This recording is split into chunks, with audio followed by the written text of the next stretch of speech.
Yeah, well, the state chamber says they aren't opposed to raising wages, and the minimum wage hasn't been raised since 2009. But they argue that previous court rulings have shown that state questions through state mandates have shaky legal footing.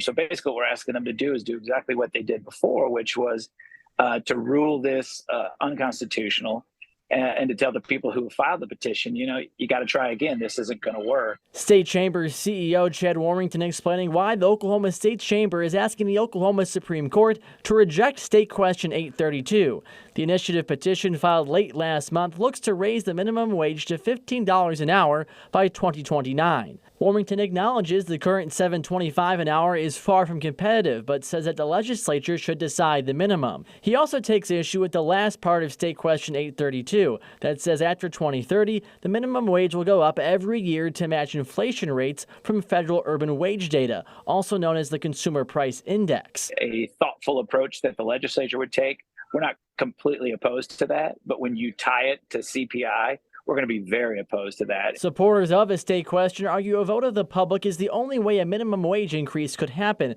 that it's not a priority of the Republican-controlled state legislature. State Senator George Young, a Democrat from Oklahoma City, speaking with KOCO last week. They ignored it as if it does not exist.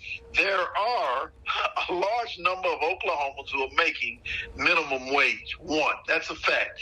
Two, it is probably the simplest way to help. Lawyers representing the petitioners declined to comment this afternoon.